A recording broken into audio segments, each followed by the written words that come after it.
שלום, תודה שחזרתם אליי. בשיעור הזה אנחנו נלמד על הקשר שבין הערכים עצמיים של מטריצה A לבין הערכים עצמיים של פולינום במטריצה A. בואו נזכר בתיאוריה ונראה למה הכוונה. אז הנה התיאוריה. יש לנו V מרחב וקטורי ממימד N מעל לשדה F, T מביא ל-V אופרטור ליניארי ו-A מטריצה ריבועית F N על N. הנה הטבלה שלנו. אז יש לנו, ההגדרה אומרת ש-T של V שווה למדה 1V, V שונה מ-0 וקטור עצמי, למדה 1 הוא סקלר ב-F, ערך עצמי, עבור מטריצה AU שווה למדה 1U, כש-U שונה מ-0 וקטור עצמי, ולמדה 1 בשדה F, ערך עצמי. יש לנו מרחב עצמי וריבוי גיאומטרי, המרחב העצמי עבור T זה תת מרחב של V, ריבוי גיאומטרי N פחות הדרגה של מטריצה מייצגת פחות למדה 1I, תמיד גדול שווה 1, עבור המטריצה המרחב העצמי, תת מרחב של Fn, והריבוי הגיאומטרי זה N פחות הדרגה של A מינוס למדה 1I, תמיד גדול או שווה ל-1. הפולינום האופייני עבור אופרטור זה יהיה הדטרמיננטה של למדה I מינוס מטריצה מייצגת של T לפי S, ועבור המטריצה A זה יהיה דטרמיננט של למדה I מינוס A. לחסון, המשפטים של הלחסון אומרים שמשפטיים ורקים, קיים בסיס של V המורכב מוקטורים עצמיים, או קיים בסיס של Fn המורכב מוקטורים עצמיים. לחסין, אם ורק אם סכום ריבועים גיאומטריים שווה ל-N, כשבמקרה של T, N זה המימד של V, ועבור המטריצה A, סכום ריבועים גיאומטריים שווה ל-N, כש-N זה המימד של Fn. ולחסין, אם ורק אם, לכל ערך עצמי ריבוי אלגברי שווה ריבוי גיאומטרי, ואותו דבר עבור מטריצה. למדנו על תנאי מספיק, אך לא הכרחי ללחסון, זה של-A יש N ערכים עצמיים שונים. עכשיו, בשיעור הזה, נלמד על הקשר שבין הערכים העצמיים של A לבין הערכים העצמיים של P של A. מי זה P של A? P של A זה להציב את A בפולינום Px, שזה פולינום כלשהו, אם מקדמים בשדה F. אז יש לנו ככה, נוסח א', V מרחב וקטורי ממימד N, מעל לשדה F, T מביא ל-V, אופרטור ליניארי. למדה ב-F, ערך עצמי של T עם וקטור עצמי V, ב-V, ו-Px הוא פולינום עם מקדמים ב-F. אזי, הנה מה אומר המשפט. שימו לב. Pt כפול של V שווה P למדה V. כלומר, מה כתוב פה? זוכרים מה זה להציב אופרטור בפולינום? מקבלים אופרטור חדש שנקרא PT. האופרטור הזה פועל על V, התוצאה היא P למדה, כלומר סקלר, מי הוא הסקלר? קחו את למדה, הציבו ב-P, P למדה כפול V. כלומר, מה שכתוב פה במילים אחרות אומר את הדבר הבא.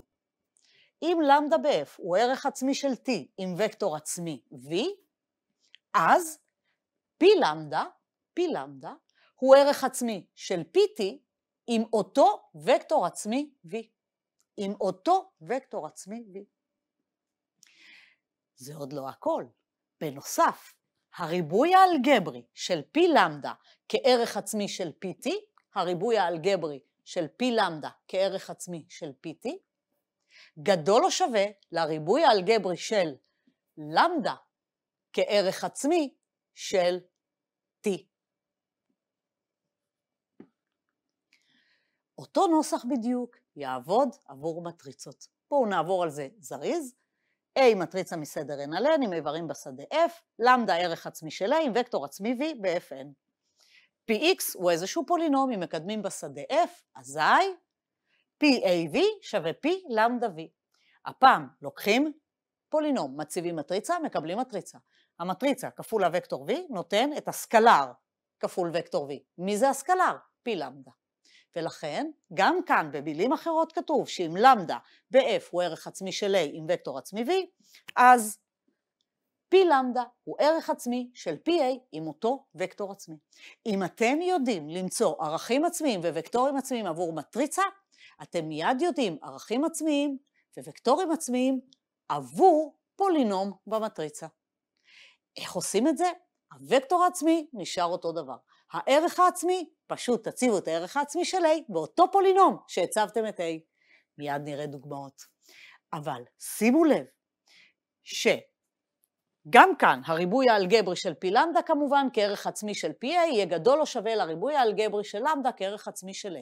אבל שימו לב למה שאמרנו, הוקטורים העצמיים של A הם גם וקטורים עצמיים של פי A, וכנ"ל עבור T. הוקטורים העצמיים נשמרים. מה שמצאתם ל-A יעבור אוטומטית גם ל-PA או TA, תעלו אם עובדים עם אופרטור או מטריצה. בואו נראה את ההוכחה, נוכיח עבור מטריצה. אז יש לנו מטריצה, ויש לנו פולינום, px, ממעלה m, עם מקדמים בשדה f. עכשיו ניקח ערך עצמי ווקטור עצמי מתאים, לכן AV שווה ללמדה V, וזכרו ש-V הוא וקטור עצמי, לכן הוא שונה מ-0, ומה אנחנו רוצים להוכיח? ש-PAV שווה ל-P למדה V. בואו נשים לב תחילה, שעבור כל KTV מתקיים. אנחנו נציב כאן A, יהיה לנו הרבה מחוברים מהסוג הזה, כל פעם עם מעלה אחרת, פעם מעלה M, פעם מעלה M-1 וכן הלאה.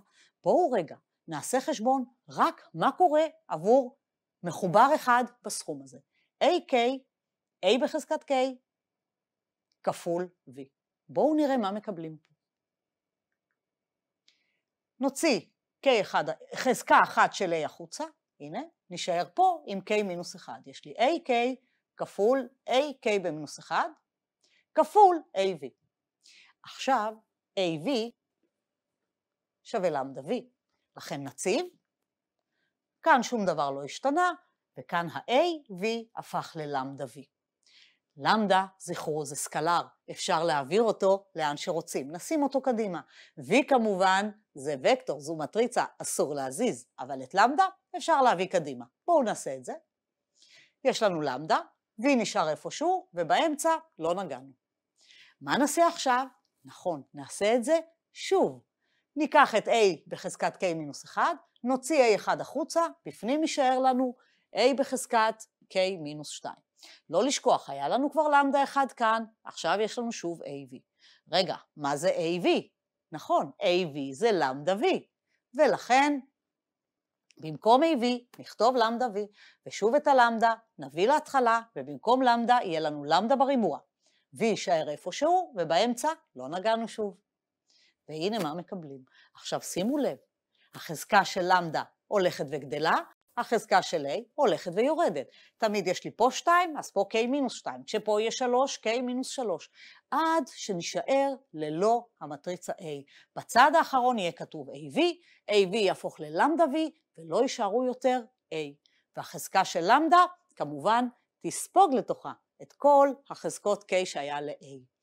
כלומר, נחסוך את הכתיבה של האינדוקציה, נעשה את זה שוב ושוב ושוב, ובסוף נקבל. ה-A לא יופיע יותר, והחזקה של למדה תהפוך להיות K. פשוט נעשה את אותו דבר, K צעדים. ואז AK כפול A בחזקת K כפול V, יהפוך להיות אחרי K צעדים, AK למדה בחזקת K כפול אותו וקטור V. עכשיו נוכל לעשות את החשבון, שיש לנו הרבה מחוברים מהסוג הזה, כשאנחנו כבר יודעים מה קורה עבור מחובר בודד. ולכן, בואו נעשה עכשיו את החשבון. PAV שווה, תחילה נציב A בפולינום, וזכרו, כשמגיעים ל-A0, כופלים ב-I.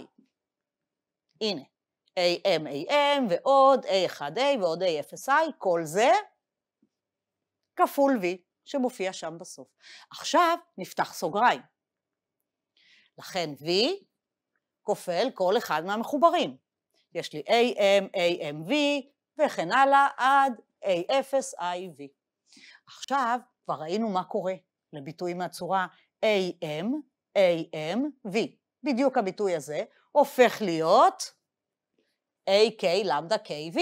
ולכן ה-A שפה שכופל את V, עושים את אותו תהליך שעשינו קודם, ה-A יהפוך ללמדה. אותו דבר כאן וכן הלאה, רק פה יישאר לנו A0IV ואת I לא חייבים לכתוב. הנה מה יוצא. כל A הפך ללמדה, A0V. ו-V כמובן נשאר בכל מקום. מה יהיה הצעד הבא? נכון, להוציא את V מחוץ לסוגריים. הוא מופיע בכל מקום, הנה V, הנה V, הנה V. נוציא ימינה מחוץ לסוגריים ונקבל AM למדה M ועוד A0 כפול V. אבל רגע, מה שכתוב כאן זה בדיוק להציב את למדה בפולינום, ולכן מה שקיבלנו זה P למדה V. וזה כמובן מסיים לנו את ההוכחה. זה בסך הכל הוכחה טכנית. עושים את החשבון והוא יוצא. עכשיו אנחנו לא נוכיח שהריבוי האלגברי של P למדה גדול או שווה לריבוי האלגברי של למדה. תחשבו, אם הערכים העצמיים הם 7, 7, 5, נוכל להציב בפולינום 7, 7, 5. אם כך, למה הריבוי האלגברי לא יצא שווה? הוא לא יוצא שווה כי ייתכן שעבור למדות שונות, P של למדה 1 יהיה שווה ל-P של למדה 2, למרות שלמדה 1 ולמדה 2 שונים. הרי אנחנו מציבים בפולינום, אפשר להציב ערכים שונים ולקבל תוצאות זהות. למשל, נניח שהייתי בוחרת למדה 1 שווה 1, למדה 2 שווה מינוס 1, והפולינום שלי היה x בריבוע מינוס 1. היינו מקבלים את אותה תוצאה על ידי הצבת 1 ומינוס 1. אז אם במקרה למדה 1 היה ששווה ל-1 מריבוי אלגברי 1, למדה 2 שווה למינוס 1 מריבוי אלגברי 1, היינו מציבים, פתאום היינו מקבלים 0 מריבוי אלגברי 2, ואולי יותר, כי אולי נציב עוד מספרים ונקבל את אותו ערך. לכן הריבוי האלגברי הוא לא בהכרח נשמר. או שיהיה אותו דבר, או שיגדל. אז לא ממש הוכחנו, אבל הראיתי לכם למה לא בהכרח נקבל שוויון. ועכשיו הגיע הזמן לדוגמה. הנה לנו מטריצה A, כבר ראינו אותה בשיעורים קודמים, וראינו שהפולינום האופייני שלה הוא למדה מינוס 1 בריבוע, למדה פלוס 1. סעיף ראשון, אני שואלת, האם המטריצה B ששווה ל2A בשלישית מינוס A בריבוע ועוד 3A מינוס 4I, הפיכה. טוב, אני לא ממש מתכוונת לחשב את המטריצה B ולבדוק אם היא הפיכה לפי החוקים של דרגה או דטרמיננטה. מה אנחנו נעשה? נכון, נעבוד עם ערכים עצמיים. שימו לב שבעצם המטריצה B היא סוג של PA, זה פולינום ב-A. לקחתי פולינום, הצבתי את A וקיבלתי את המטריצה B. מיהו הפולינום? מיהו P? Px זה הפולינום, 2x בשלישית מינוס x בריבוע ועוד 3x מינוס 4. הנה. תציבו כאן את A, תקבלו B. אם כך, אם אני יודעת את הערכים העצמיים של A מכאן, מהפולינום האופייני שכבר חישבתי, אני מיידית יודעת את הערכים העצמיים של B. לכן, לפי המשפט שלנו, הערכים העצמיים של B יהיו להציב את 1 פעמיים ולהציב את מינוס 1 פעם אחת. P של 1, P של 1, P של מינוס 1. יכול להיות שיוצא פה אותו ערך, יכול להיות שלא, אבל אלו שלושת הערכים העצמיים של B. עכשיו, למה הם שווים? טוב, במקרה שלנו זה לא כל כך משנה.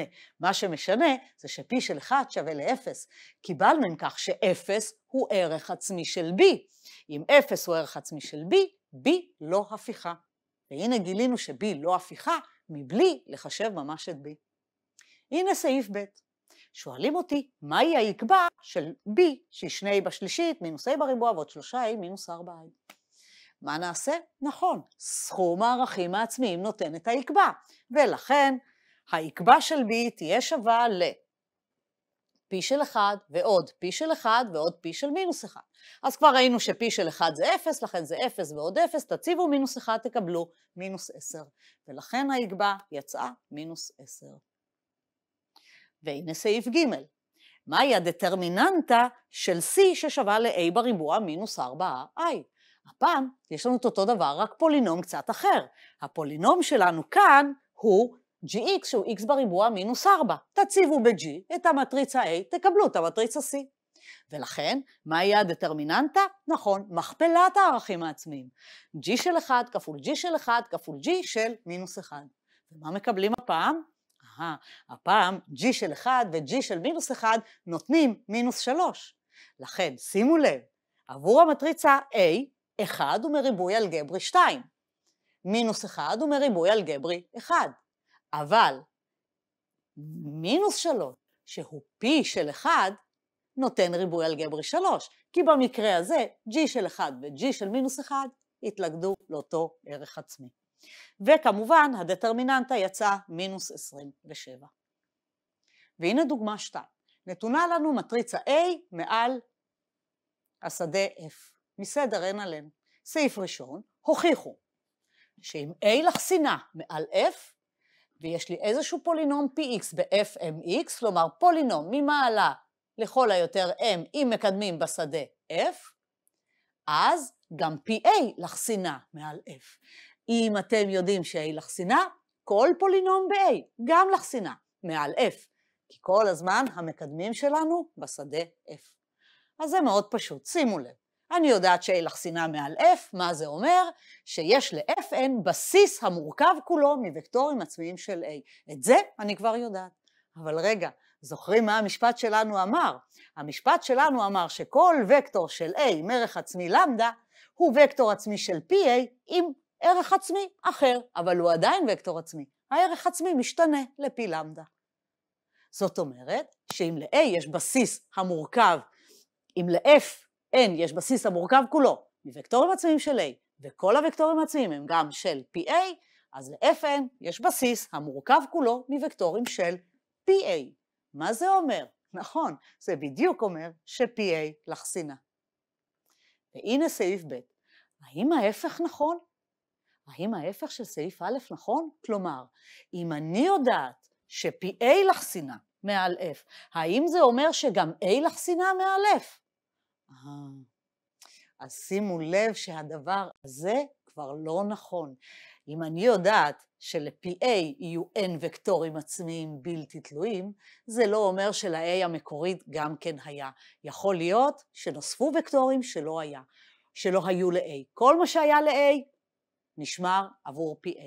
אבל אם ל-a לא היו n וקטורים עצמיים בלתי תלויים, כלומר a לא לחסינה, יכול להיות ש-pa כבר כן לחסינה. מה שהיה חסר התווסף. בואו נראה דוגמה.